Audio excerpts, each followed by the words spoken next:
माँ, आज भी उसने मुझ पर हाथ उठाया। मैं थक गई हूँ, अब नहीं सह सकती। मेरी हर छोटी बड़ी गलती पर ये पूरे परिवार के सामने बेइज्जती करने लगते हैं।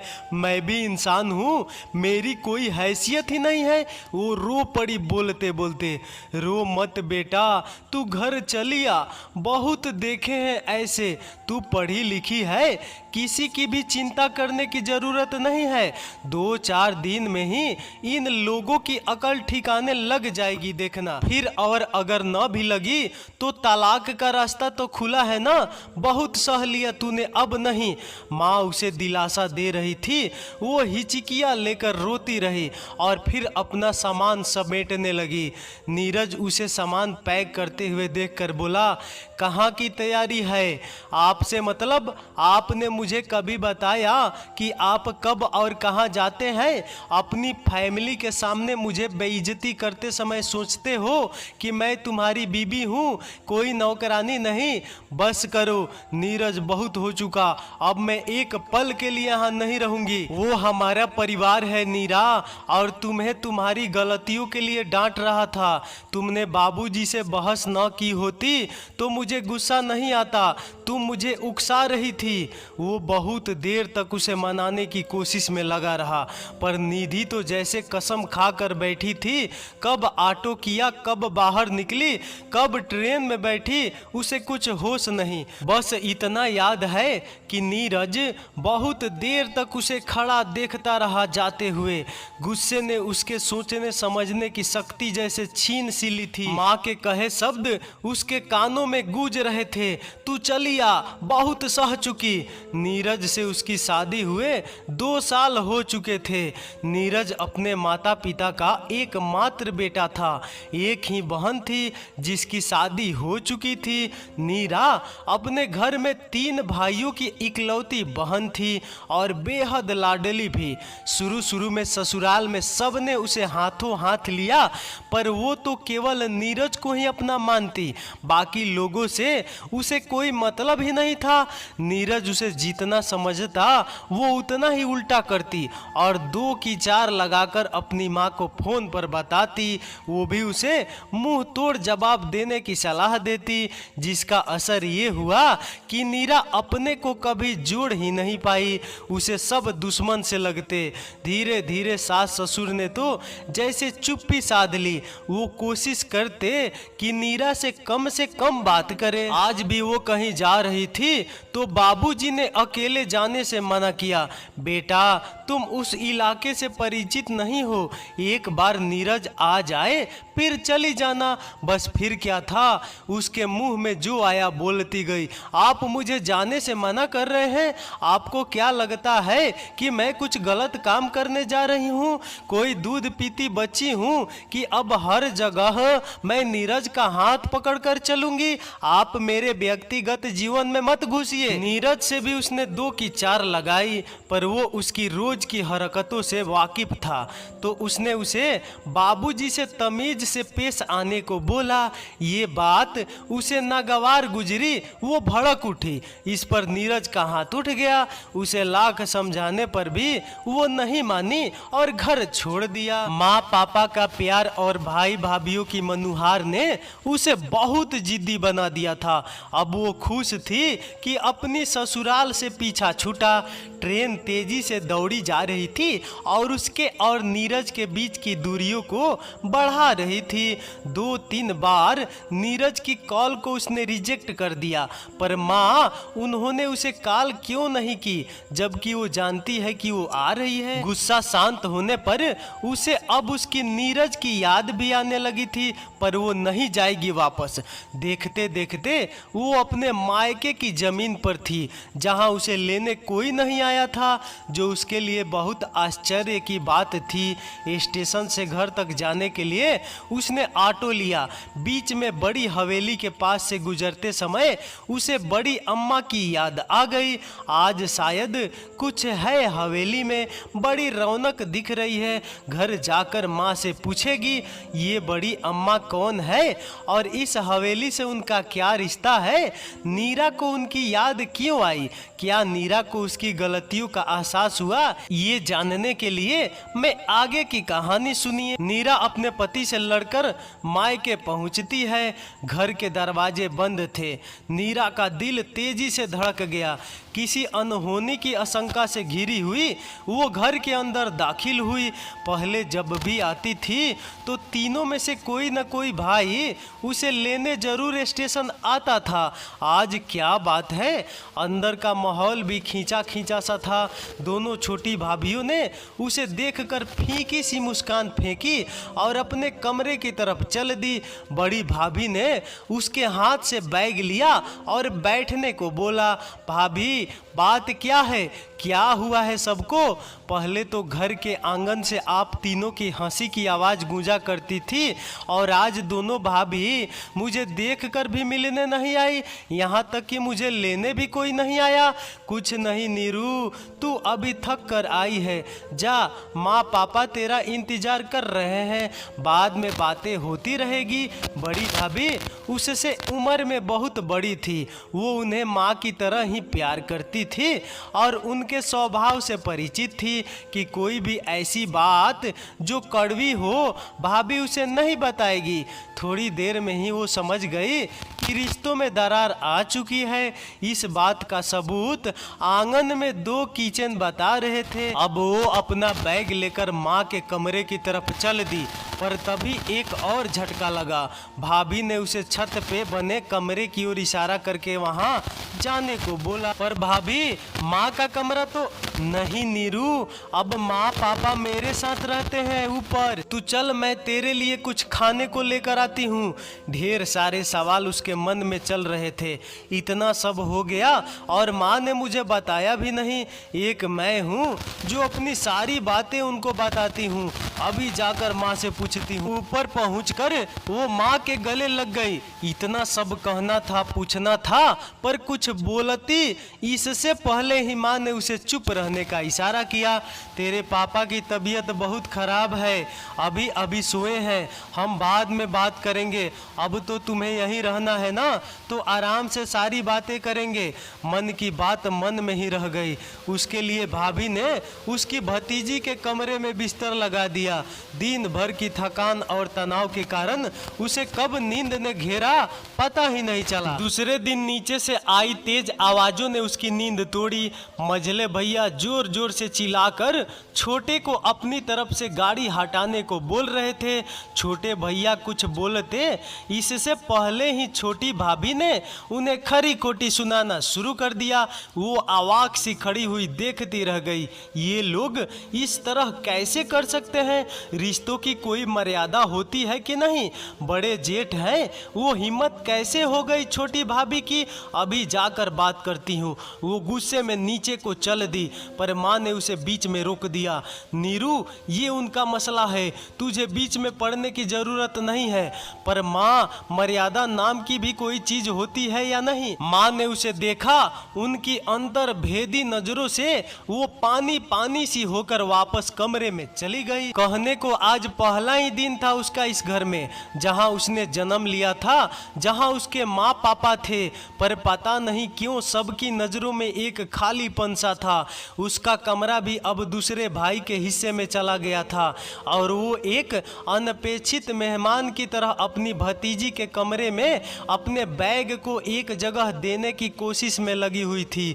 पापा से कोई भी तनाव वाली बात न करे, ये हिदायत माँ और भाभी दोनों सुबह से 2 बार दे चुके थे। कहाँ तो उसने सोचा था कि वो पहुँचेगी तो तीनों भाई उसे सर आंखों पर ले लेंगे, और कहाँ ये सब देखने को मिल रहा है। बड़े भैया ने भी संक्षिप्त सी बातें की, जैसे मानो किसी को पड़ी ही नहीं उसकी और न ही उसकी परेशानियों की। उसका सारा सोचा हुआ पानी में मिल गया। सब अपनी दिनचर्या में व्यस्त थे। माँ से कितनी सारी बातें करनी थी, पर वो भी मानो कुछ सुनना ही नहीं चाहती थी। अब उसे रह रह कर अपने घर और नीरज की याद आने लगी। अब वो माँ से बोली, बोली, माँ ये हवेली क्यों सज रही है? कल रास्ते में देखा। और बड़ी अम्मा कैसी है? माँ बोली, जगत के बेटे की शादी है, उसी की तैयारी हो रही है, कल चलना है सबको। मैं तो शायद नहीं जा पाऊंगी, तेरे पापा की हालत ठीक नहीं है, पर तुम और बहू चले जाना। बड़ी अम्मा भी अब अपने दिन गिन रही है, कल जाओगी तो मिल लेना, पता नहीं कितने दिन की मेहमान है। अब माँ ने लंबी सांस लेकर कहा। नीरा बचपन से हॉस्टल में पढ़ी थी, पर जब गर्मियों की छुट्टियों में घर आती तो बड़ी हवेली जरूर जाती। ठाकुर चाचा और उसके पिता बचपन के दोस्त थे। बड़ी अम्मा ठाकुर चाचा की बहन थी, जो अपने पति से अलग होकर हवेली में ही रहती थी। निसंतान बड़ी अम्मा की पूरी दुनिया उनके भाई भतीजे ही थे।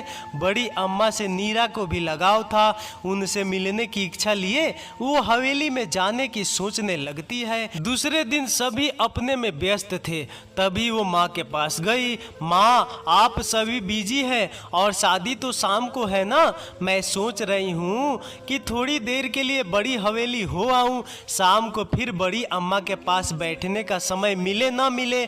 ठीक है बेटा, हो आओ, उन्हें भी अच्छा लगेगा और तुम्हारा भी मन बहल जाएगा। माँ से स्वीकृति लेकर वो हवेली पहुँचती है, जहाँ शाम की तैयारियों में सभी लगे हुए हैं। ठाकुर चाचा और बाकी लोगों से मिलकर वो बड़ी अम्मा का हाल पूछने उनके कमरे की तरफ चल देती है। बचपन से इसी जगह आती है तो हवेली के चप्पे चप्पे से वाकिफ है। बड़ी अम्मा के कमरे में बड़ा सा ताला देखकर वो चौंक जाती है, कहीं बड़ी अम्मा को कुछ हो तो नहीं गया। पर माँ ने बोला था कि बड़ी अम्मा से मिलाओ, फिर बड़ी अम्मा कहाँ चली गई? तभी एक नौकर उसे आता हुआ दिखा। उसने रोककर बड़ी अम्मा के बारे में पूछा तो वो शक पकाया, फिर उसे ले जाकर पीछे नौकरों के तरफ वाले हिस्से में एक छोटे से कमरे में छोड़कर चला गया। बड़ी अम्मा यहाँ इस हाल में वो रो पड़ी। टूटी सी चारपाई पर एक बेहद कमजोर काया पड़ी हुई थी। क्या स्थिति हो गई इनकी? उसने अपने बचपन में इस हवेली में उनका रुतबा देखा था और आज वो नौकरों के कमरे में। तभी उनकी खांसी से वो जैसे वर्तमान में आई। अम्मा, मैं पानी देती हूँ कहकर वो कमरे में पानी ढूंढने लगी। चारपाई के पास ही एक पुरानी सी सुराही के ऊपर गिलास ढका हुआ था। नीरा उसमें से जल्दी से पानी दिया। वो थोड़े से सहारे से उठी और पानी पीकर फिर निढाल हो गई। कौन है? अपनी बूढ़ी आंखों को नीरा के चेहरे पर केंद्रित करते हुए बोली, अम्मा, मैं नीरू। नीरू बिटिया तू? हाँ अम्मा, पर आपकी ये हालत और आप यहाँ कैसे? मैं अभी ठाकुर चाचा से बात करती हूँ। बड़ी अम्मा बोली, रुक नीरू, किसी से कुछ मत बोल, मुझे मेरे कर्मों का फल भुगतना है। अच्छा है यही भुगत जाऊं। ऐसा क्या किया आपने? नीरू ने कहा। तो बड़ी अम्मा बोली, किया है बेटा, अपने जीते जी अपने पति का घर छोड़कर पाप किया है, वो भी केवल अभिमान के कारण। नीरा की समझ में कुछ नहीं आ रहा था।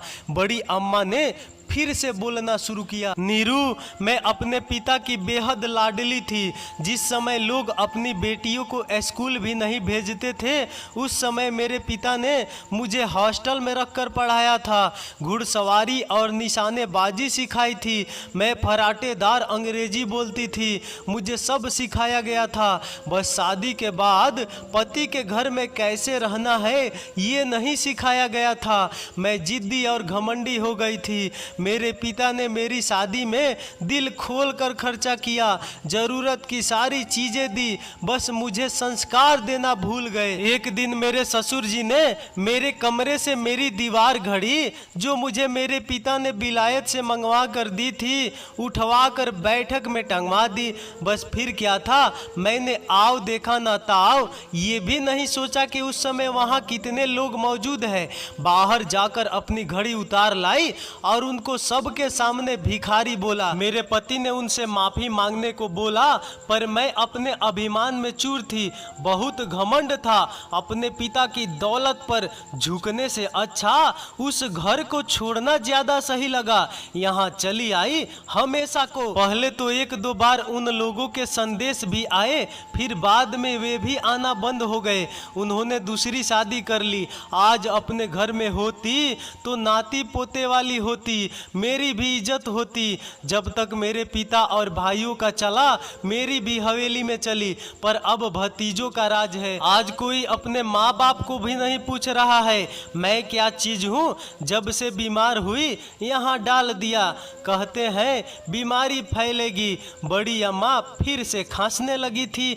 नीरा सन्न रह गई थी, क्या बोलती। वापस घर आ गई। शाम को बेमन से शादी में शामिल हुई, पर अब मन कहीं और था। रात में कब सोई पता नहीं। वो शीशे के सामने खड़ी है, एकदम से बूढ़ी हो गई, सफेद बाल, झुकी हुई कमर। ये जगह कौन सी है? Store room. यहाँ तो कबाड़ रखते हैं, वो यहाँ क्यों है? तेज खांसी आ रही है, पानी पानी, पसीने में लथपथ उसकी नींद खुल जाती है। क्या हुआ नीरू, कोई बुरा सपना देखा क्या? माँ उसे पानी देकर पूछती है। नीरू का सपना टूट जाता है और बोलती है हाँ नहीं, वो अभी भी पसीना पोंछ रही है। अच्छा सुन, तू जल्दी से फ्रेश हो जा, फिर तेरा सामान स्टोर वाले कमरे में लगा ले।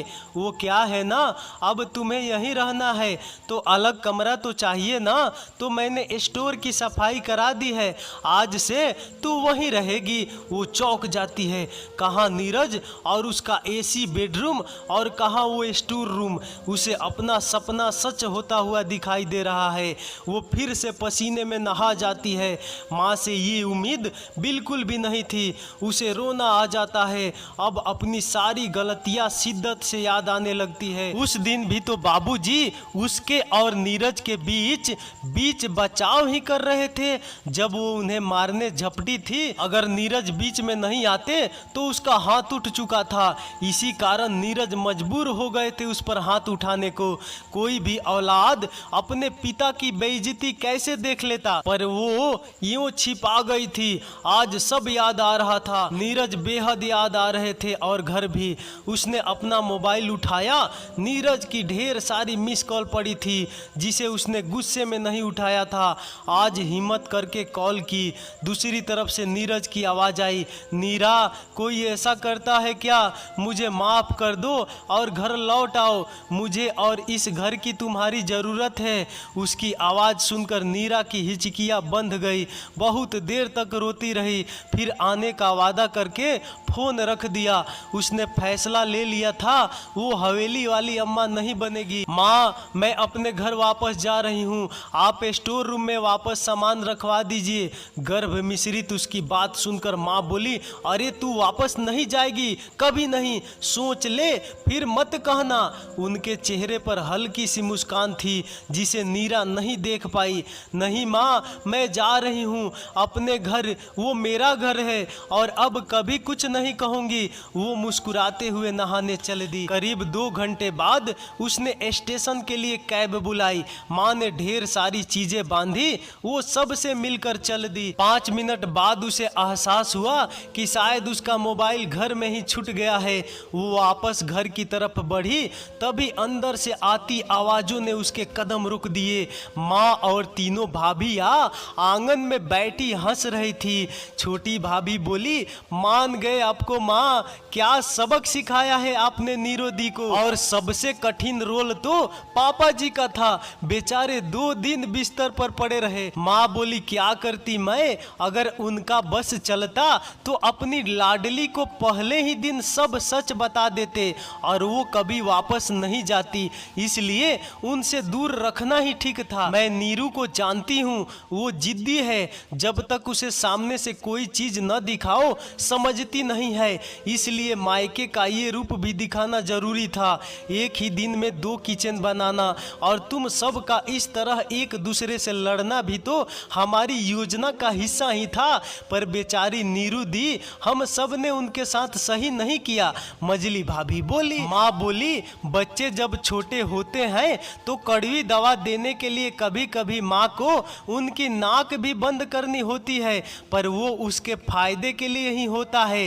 नीरू को राखी पर बुला लेंगे, अब उसकी अकल ठिकाने आ चुकी है, वो ठीक से ससुराल में रहेगी। अगर उसे पहले समझाती तो वो मुझे ही दुश्मन समझती, पर अब सब ठीक है। इसी बीच बड़ी भाभी ने बोला, पर एक बात समझ नहीं आई, अभी तो दूसरा ही दिन था, नीरू इतनी जल्दी कैसे चली गई? ये सब सुनकर और देखकर नीरा की आंखें छलक गई। उसे अपनी गलती का एहसास पहले ही हो चुका था, पर उसके मायके में सब ठीक है, इस बात से उसे बहुत राहत मिली। तभी उसके पर्स के अंदर से मोबाइल बज उठा। उधर से उसके पति का आवाज आया, यार नीरा, कितने बजे की ट्रेन है बता देना, मैं लेने पहुंच जाऊंगा। जी अभी बताती हूं कहकर वो वापस कैब की तरफ चल पड़ी और अपने ससुराल पहुंच गई। तो दोस्तों ये कहानी आपको तो बहुत अच्छी लगी होगी, तो एक लाइक कर दीजिए यार। और दोस्तों मुझे भी इस कहानी से शिक्षा मिला कि बेटी अपने मायके को नहीं छोड़ेगी, यानी अपने माँ और भाइयों पे घमंड करेगी और ससुराल को छोड़ देगी तो वही बड़ी हवेली वाली अम्मा की हाल हो जाएगी। तो दोस्तों कहानी तो अच्छी लगी होगी, तो चलिए अगले वीडियो मिलते हैं।